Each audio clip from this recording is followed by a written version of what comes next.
একটা ফরজ দায়িত্বের ব্যাপারে আমি সবাইকে সচেতন করছি, যদিও এটা ফরজ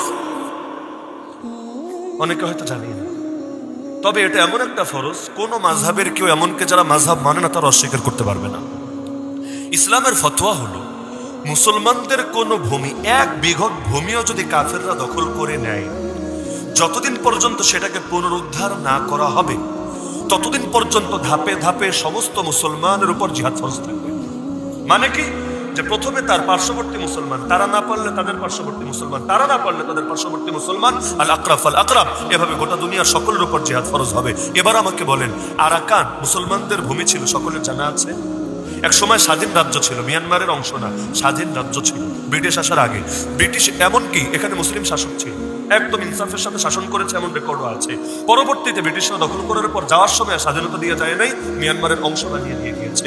ইতিমধ্যে আলহামদুলিল্লাহ দেশটা কিন্তু অনেকটা স্বাধীনতার কাছাকাছি, জানেন তো সকলে দেশটা স্বাধীনতার কাছাকাছি। কারণ মিয়ানমারে তো সরকার নাই, সরকার তো জেলে, ওই অং সান সুচি, আর আর্মির দখলে দেশ, কিন্তু আর্মিরও মোটামুটি রাখাইন রাজ্য, আরাকান মানে রাখাইন, বর্তমান নাম রাখাইন, হাতছাড়া হয়ে গিয়েছে। ওদের সদর দপ্তর আরাকানে যেটা আছে দখল করে নিয়েছে বিদ্রোহীরা। দুই একটা ছোটখাটো ক্যাম্প বাকি আছে, এগুলো ইনশাআল্লাহ খুব দ্রুতই দখল হবে। তবে কারা দখল করছে? দখল করছে মানে আরাকান আর্মি। আরাকান আর্মি হলো বৌদ্ধদের উগ্রবাদী একটা সংগঠন। আরে মিয়ানমারের সামরিক বাহিনী আর কয়েকজন মুসলমানকে মেরেছে, এর চাইতে বেশি মুসলমানের রক্ত ঝরিয়েছে, রক্ত খেয়েছে এই উগ্রবাদীরা। ইতিমধ্যে তাদের হাতে পুরো আরাকানের নিয়ন্ত্রণ চলে গিয়েছে। এমনকি বাংলাদেশের সাথে মিয়ানমারের 270 কিলো বর্ডার আছে, 1-2 কিলো না, 270 কিলো বর্ডার। ওই পুরো বর্ডার এখন আরাকান আর্মির অধীনে চলে গিয়েছে। মংডু বাংলাদেশের সীমান্তের সাথে লাগোয়া যে জেলা, সম্পূর্ণ ওদের দখলে। এখানে সরকারের বা সামরিক জান্তার কোনো ধরনের কোনো দখল নাই, কোনো হাত নাই। এখন এই যে উগ্রবাদীরা দেশটা দখল করলো, উগ্রবৌদ্ধরা, তাহলে এখান থেকে কি বোঝা যাচ্ছে? আমাদের রোহিঙ্গা ভাইয়েরা তাদের দেশে ফিরে যেতে পারবে, তাই না? এটা বোঝা যাচ্ছে। এমনকি কার কাছে বলবেন, কথাটা কার সাথে বলবেন? ওই সরকার থাকলে সরকারের সাথে বলতেন, সরকার নাই, সামরিক বাহিনীর সাথে কথা বলে লাভ নাই, তার কন্ট্রোলে নাই। আর কন্ট্রোলে আছে যাদের, এরাই তো রক্ত ঝরিয়েছে, এরাই তো রক্ত খেয়েছে। আর সবচাইতে বড় কষ্টের জায়গা, ইতিমধ্যে কয়েক কোটি ডলার তাদের পেছনে ইন্ডিয়া ঢেলেছে। এমনকি ইন্ডিয়া ওদের সেফ জোন, মিজোরাম সহ বিভিন্ন জায়গায় ওদের ঘাঁটি তৈরি করে দিয়েছে, ওদেরকে সর্বোচ্চ ভাবে সহযোগিতা করছে। এটা তো বোঝেনি, কারণ কোনো একটা বিদ্রোহী, আরাকান আর্মি 2009-এর দিকে সম্ভবত পথ চলা শুরু করেছে মাত্র 26 জনকে নিয়ে। এখন তারা হাজার হাজার অস্ত্র, বাংলাদেশ আর্মির কাছে নেই এমন বহু অস্ত্র তাদের হাতে চলে গিয়েছে। কেমনে গেল? জিবরিল আমিন দিয়ে গেছে, নাকি মঙ্গল গ্রহ থেকে এলিয়েনরা দিয়ে গেছে? কিচ্ছু না। এই সবগুলোই তো বড় বড় দেশগুলো, বড় বড় সুপার পাওয়ার গুলো নিজেদের স্বার্থে দিয়েছে। এটা বুঝতে পিএইচডি করা লাগে না। ইন্ডিয়ার সবচাইতে বড় স্বার্থ কি? সবচাইতে বড় স্বার্থ হলো পরে তো 7 সিস্টার্স বাঁচাতে হবে। 7 সিস্টার্স মানে 7 বোন, 8টা রাজ্য, 8টা রাজ্য বাঁচাতে হবে। 8 রাজ্যের গলা আবার বাংলাদেশের হাতেই আছে, চিকেন নেক। এই পাশ আর ওই পাশ থেকে টান দিলে গলা থাকেই না। ইতিমধ্যে বাংলাদেশের সাথে সম্পর্ক ভালো যাচ্ছে না, এখন খালি দখলের হুমকি দেয়। একবার বলে চিটাগাঙে নিয়ে যাবে, চিটাগাঙে পাহাড়ি সন্ত্রাসীরা আছে, এইগুলাও সেই দামি দামি অস্ত্র। আরে বাঙালি অস্ত্র পায় থেকে আবার হামলা কইরা চলে যায় বর্ডারের ওপারে, আর্মিও পারে না ধরতে, বিজিবিও পারে না ধরতে। এই যে বারবার হুমকি দিচ্ছে দেশ দখল করে নেবে, অন্তত চিটাগাংটা নিবে। ভাবটা এমন, মেয়ে তো নিয়েছে, যৌতুকও নিবে।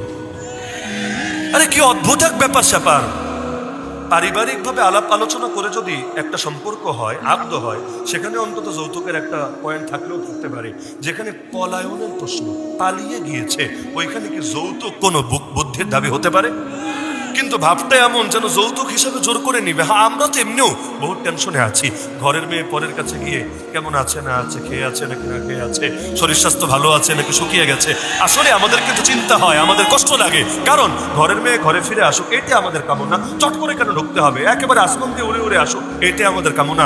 ওরে যদি না আসে, আমরা যে জেল খাটলাম এটার বদলা কিভাবে নেওয়া হবে? যাদের রক্ত ঝরলো, ওই হত্যা মামলার বিচার কিভাবে কায়েম হবে? নবীর সামনে যত গুস্তাখি হলো, যত বেয়াদবি হলো, আর ওইগুলোর বিচারই বা কিভাবে উসুল হবে? বহুত কিছু তো জমা আছে। সুতরাং যদি ফিরে আসে আলহামদুলিল্লাহ, আমরা আগে আল্লাহর শুকরিয়া আদায় করব। 2 নম্বরে ব্রাহ্মণবাড়িয়ার সবগুলো মিষ্টির দোকান খালি করবো। আমরা তো চাই আসুক, দূরে বসে না থাকুক। এই যে আগরতলায় বসে কি ফাইজলামিটা করলো, নাম হলো সংগঠনের হিন্দু সংঘর্ষ সমিতি। দুনিয়ায় নামের আকাল পড়েছে, নামের মধ্যে সংঘর্ষ, হিন্দু সংঘর্ষ সমিতি। আগরতলায় গিয়ে কি করলো আপনাদের সকলের জানা আছে। আরে ভাই, দূরে বসে এত ঝামেলা করার দরকার আছে? খালি মাঠে গোল দেওয়ার মধ্যে কোনো বীরত্ব আছে? 2 কিলোমিটার মাত্র আগরতলা থেকে আখাউড়ার দূরত্ব। বর্ডার ক্রস করে চলে আসো না ব্রাহ্মণবাড়িয়ায়, বাকিরা সাক্ষাতে আলাপ হবে। দরকার তো ছিল এটা, কিন্তু দূরে বৈশা বৈশা সবাই খালি মাঠে গোল দেওয়ার চেষ্টা চালাতে থাকে। আজীব এক তামাশা। তাহলে দেখা যাচ্ছে এই যে আরাকান আর্মির দখলে ইতিমধ্যে পুরো সীমান্তটা চলে গেছে, এর দ্বারা কি আমাদের নিরাপত্তা খুব বেড়েছে এটা বোঝা যাচ্ছে, নাকি ভয় বেড়েছে এটা বোঝা যাচ্ছে? এক নম্বরে দেশে হুমকির মুখে পড়ছে, দেশের সার্বভৌমত্ব হুমকির মুখে পড়ছে। দুই নম্বরে রোহিঙ্গারা, তাদের মুখের ভাষা আমাদের সাথে ভিন্ন হতে পারে, তাদের গায়ের রং ভিন্ন হতে পারে, তাদের দেহের সাইজ ভিন্ন হতে পারে, কিন্তু তারাও যেহেতু মুসলমান, তারা আমাদের ভাই না, তারা আমাদের বোন না, তাদের নিরাপত্তা দেওয়ার ফিকির করা আমাদের দায়িত্ব না? আরে ঘরের ছেলে যতদিন ঘরে ফিরে না যাবে, তাহলে এই যে মুসলমানদের জমিন কাফেরদের দখলে, এই ফরজ দায়িত্বকে পালন করবে। যেহেতু আমরা তাদের সবার কাছে, এই দায়িত্ব তো নৈতিকভাবেই আমাদের কাঁধে সবার আগে চলে আসবে। এমনকি আপনি বলতে পারেন, হুজুর না থাক, সমস্যা নেই, বাংলাদেশে আছে, থাক, আমরা টাকা পয়সা দিব, খেতে থাকবে। ভাই, এতটুকু হলে চিন্তা ছিল না। পুরো বাংলাদেশে 18 কোটি মানুষ খেতে পারলে বাকি 10 লাখ খেতে পারবে না এমন কোনো কথা না। রিজিকের মালিক আল্লাহ, আল্লাহ দিয়ে দিবে। চিন্তার জায়গা এটা না, আসল পয়েন্ট মানুষ মুখে আনে না। চিন্তার জায়গা হলো, আপনিও জানেন না প্রতি বছর কয়েক হাজার রোহিঙ্গা খ্রিস্টান হয়ে যাচ্ছে। বলবেন কিভাবে? আপনি কি একটা মাদ্রাসা খুলতে পারেন কিনা ক্যাম্পে দেখেন, আপনাকে ঢুকতে দেবে না। তাবলিগ জামাত নিয়ে যেতে পারেন কিনা দেখেন, আপনাকে ঢুকতে দেবে না। আপনি কি একটা মাহফিলের আয়োজন করতে পারেন কিনা দেখেন, আপনাকে কিচ্ছু করতে দেবে না। কিন্তু মিশনারিগুলো, এনজিও গুলো সারা বছর কার্যক্রম চালাচ্ছে আর চালাচ্ছে। রুটি দিয়ে কারো ইমান কিনছে, আর কাউকে ওই যে বাচ্চা কাচ্চা যেগুলো স্কুল কলেজে যাচ্ছে। বাংলাদেশের মতো ধর্মপ্রাণ মুসলমানের দেশ, মুসলমানের দেশেই যদি শিক্ষা সিলেবাসের মধ্যে শরীফ থেকে শরীফার মতো এমন কলঙ্কজনক জিনিস ঢুকাতে পারে, যেই জাতি ইতিমধ্যে নিজেরাই পায়ের তলায় মাটি নেই মাজলুম হয়ে আছে, ওদের শিক্ষা সিলেবাসে কি ঢুকাতে পারে একটাবার চিন্তা করেন। এই নতুন যে জেনারেশনটা স্কুলে পড়ে এই মিশনারিদের কাছে পড়ে বড় হচ্ছে, আর এদের মধ্যে যে কত হাজার আর অমুসলিম হবে আল্লাহ ভালো জানে। আর সবাই তো অমুসলিম হয় না, কিন্তু নারী, যেই নারী ওদের খপ্পরে পড়ে, ওই নারীর চরিত্র কেমন হয় এটা আমার আর বোঝাই দেওয়ার দরকার আছে। ওরা এই নারীদের মধ্যে নারী উন্নয়নের নামে, নারী সচেতনতার নামে, নারী জাগরণের নামে এমন শয়তানি করছে। ইতিমধ্যে তো খবর পাওয়া যাচ্ছে যে অলিখিত অঘোষিত হাজার বেশ্যাখানা তৈরি হয়ে গেছে।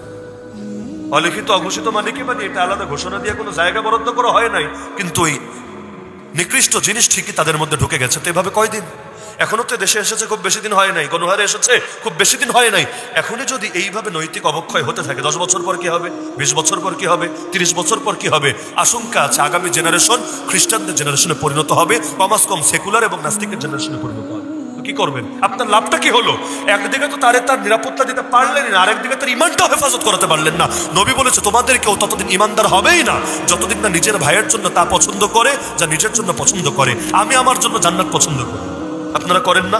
তা আমরা যদি আমাদের জন্য জান্নাত পছন্দ করি, আমাদের ভাইদের জন্য তো জাহান্নাম পছন্দ করতে পারি না। সুতরাং আরাকানের জমিনকে পুনরুদ্ধার করার কোনো বিকল্প যৌক্তিকভাবে বাস্তবতার দৃষ্টিতে ফতোয়ার আঙ্গিকে হতেই পারে। চারো মাযহাবের কোনো মাযহাব দিয়ে দ্বিমত করা যাবে না। তো এটার ব্যাপারে করার দরকার ছিল কি, আর করছে কি? আর কিছু যদি নাও পারি, অন্তত এটা দরকার ছিল যে রোহিঙ্গাদের লড়াই রোহিঙ্গারাই করবে, কিন্তু আমরা তাদেরকে সাপোর্ট দিব সর্বতভাবে, অর্থ দিয়ে হোক, সরকারের উপর প্রেশার ক্রিয়েট করে তাদেরকে বুঝিয়ে হোক। কারণ আরাকান আর্মি বদ্ধ হয়ে যদি তারা লড়াই করতে পারে, দেশকে স্বাধীন করতে পারে, তাহলে রোহিঙ্গারা মুসলমান হয়ে তারা কি স্বাধীনতার জন্য লড়াই করতে পারবে না? পৃথিবীর কোন দেশ বলবে পারবে না? অবশ্যই পারবে। আর জোর যার মূল্যক তার। যদি তারা দেশ জয় করে নেয় ইনশাআল্লাহ, তখন তাদের আদর্শই প্রতিষ্ঠিত হবে। সুতরাং এই ফরজ দায়িত্বের কথা আমি সবাইকে স্মরণ করিয়ে দিলাম। এখন আমাদের দিক থেকে সর্বোচ্চ কতটুকু করা যায় এটা নিয়ে সবাই ফিকির করি ইনশাআল্লাহ।